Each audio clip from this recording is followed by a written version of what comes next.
भाई mentally strong positive thought और success की सीढ़ियां आपको तब मिलती है जब आपका एटीट्यूड ऐसा बन जाता है कि आपकी टक्कर का इस दुनिया में दूसरा कोई नहीं। आप किसी को प्रूव करना छोड़ देते हैं, आप किसी को ये बताना जताना छोड़ देते हैं कि आप भी कुछ हैं, बल्कि आप वो चीजें करनी शुरू कर देते हैं जो इस दुनिया की नजर में आपका चेहरा ऑटोमेटिकली ला देगी। लोग आपको अपने आप सर्च करना शुरू कर देंगे कि हाँ, अब इस शहर में कोई ऐसा बंदा आ गया है जिसकी टक्कर लेना सबके बस की बात नहीं। एटीट्यूड, शेर अपने एटीट्यूड की वजह से ही जंगल पर राज करता है।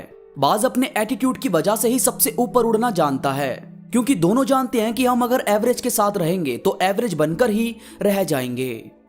बाज कभी भी कबूतरों के झुंड में आपको उड़ता हुआ नजर नहीं आएगा, वो अकेला उड़ता है और जब जब सामने आता है तो बाकी सारे पंछी खुद ही दाएं बाएं हो जाते हैं। तो भाई अपने एटीट्यूड में सबसे पहली और जरूरी चीज शामिल करो, ग्रेटनेस। जैसे एक पंछी था जिसे उसके मालिक ने हमेशा पिंजरे में ही कैद करके रखा। वो कहीं बाहर उड़ता नहीं था, हमेशा उसी पिंजरे में रहता, उसी में पैदा हुआ, उसी में अब बड़ा भी हो गया था और उसी में शायद मर भी जाएगा। मगर एक दिन उसके मालिक से वो पिंजरा खुला छूट गया। अब खुला छूटा तो काफी देर तक तो वो पंछी उसी में बैठा रहा, क्योंकि उसे मालूम ही नहीं था कि इससे बाहर भी उड़ा जा सकता है, मैं इससे बाहर निकल सकता हूं।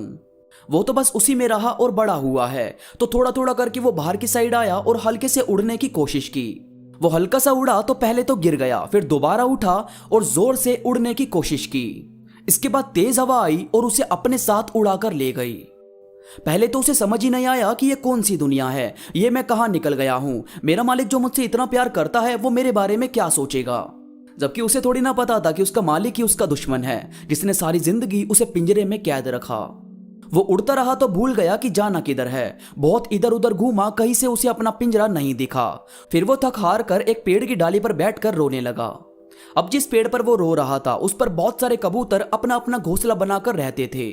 शाम के टाइम वो अपने घोंसलों पर आए तो उन्होंने देखा कि कोई नया पंछी उनके पेड़ की डाली पर बैठकर रो रहा है। उन्होंने सबने झुंड बना लिया और उससे पूछना शुरू किया कि कौन हो, कहां से आए हो और रो क्यों रहे हो। तो उसने पूरी बात उन बाकी कबूतरों के झुंड को बता दी। अब जब ये सबने सुनी तो सारे कबूतर जोर जोर से हंसने लगे। अब बेचारा ये कंफ्यूज हो गया कि ये तो मेरा मजाक बना रहे हैं। फिर उन कबूतरों में से एक कबूतर ने कहा कि पागल, तुझे रोने की जरूरत नहीं है, तू उस चीज से आजाद हो गया है। वो एक बंद पिंजरा जो तेरी काबिलियत तुझे बता ही नहीं सकता था, तो तेरी काबिलियत ने तुझे खुद ही ढूंढकर उस पिंजरे से बाहर निकाल दिया। तू किसी पिंजरे में रहना डिजर्व नहीं करता। ये पूरी दुनिया, ये नीला आकाश तेरी उड़ान के लिए बना है। तू उड़ाकर हमारे साथ दाना चुगने जाया कर और शाम को यहीं किसी डाली पर पिंजरा बनाकर हमारे साथ रही हो। हम सब हमेशा खुश रहते हैं। बस उस दिन के बाद वो नया पंछी सबसे दूर दूर तक उड़ सकता था, घूम सकता था इस पूरी दुनिया में। तो यार बात होती है कि आप जिस दायरे में रह रहे हो, देखो कि क्या इससे बाहर भी दुनिया है, क्या इससे बड़ी भी चीज अचीव की जा सकती है। और की जा सकती है तो भाई छोटा सोचने की नीड नहीं है, हमेशा ग्रेटनेस हासिल करो। इसके बाद है अम्यूजिंग, मनोरंजक, जो सबको हंसाए। उनकी बातों को सुने, कुछ ऐसा आपको बनना चाहिए। आपको पता है ये जो बड़े बड़े एक्टर्स होते हैं, कलाकार होते हैं, ये हमें उम्र भर एंटरटेन करते हैं। अपने अभिनय से हमें हंसाते हैं, रुलाते हैं, हमारे अंदर जोश भर देते हैं और इसी वजह से हम इनसे बहुत ही ज्यादा अटैच भी हो जाते हैं। और कभी जब ये इस दुनिया को छोड़कर चले जाते हैं तो हमें काफी ज्यादा पेन होता है कि हमारा पसंदीदा कलाकार इस दुनिया से चला गया। तो यार देखो, उन्हें ना तो आप पर्सनली जानते थे, ना कभी मिले थे। वो बस एक आर्टिस्ट है जिसके तौर पर आप उन्हें जानते हो। इसके बाद भी आप उनसे इतने ज्यादा अटैच हो गए। यानी कि आपका किरदार, आपकी छवि ऐसी होनी चाहिए कि अगर पर्दा गिर भी जाए तो लोग ताली बजाते ना रुकें।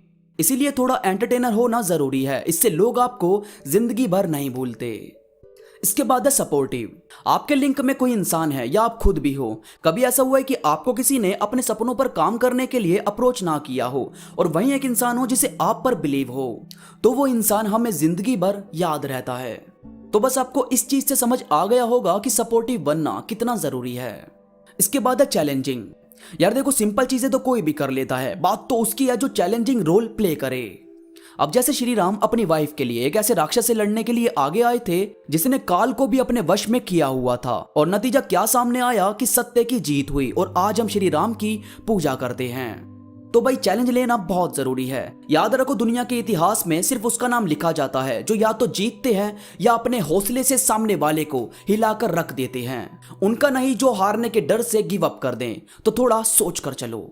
और भाई केयरिंग बनना बहुत ही ज्यादा जरूरी है। अपने लिए और अपनों के लिए केयरिंग इंसान होना ही चाहिए।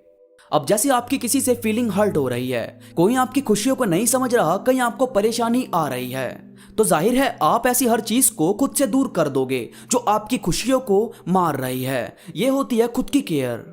और आपके अपने किसी परेशानी में है, वो आपसे कुछ मदद चाहते हैं या वो हेल्प नहीं मांगते तो भी आप उनकी मदद करने के लिए आगे आते हो, यह होती है अपनों की केयर। यही चीज देखी जाती है कि किसके बुरे वक्त में कौन साथ खड़ा है। इसीलिए किसी के वक्त का मजाक मत बनाओ, हो सके तो उसकी मदद करो ताकि सबकी जिंदगी ब्यूटीफुल तरीके से चल सके। दोस्तों उम्मीद करता हूं मेरी बातों ने आपके अंदर एक जज्बा भरा होगा, आपको ये वीडियो पसंद आई होगी। वीडियो में आपको कोई भी बात अच्छी लगी हो तो लाइक जरूर करो और कमेंट करके मुझे जरूर बताओ। इसके साथ ही मुझसे इंस्टाग्राम पर अभी जुड़ो, इंस्टा पर मैं काफी चीजें अपडेट करता रहता हूं जो मुझे यकीन है कि आपको जरूर पसंद आएगी। इंस्टाग्राम का लिंक नीचे डिस्क्रिप्शन में मौजूद है। तो अभी के लिए बस इतना ही, मैं मिलूंगा आपसे नई वीडियो के साथ, तब तक के लिए धन्यवाद।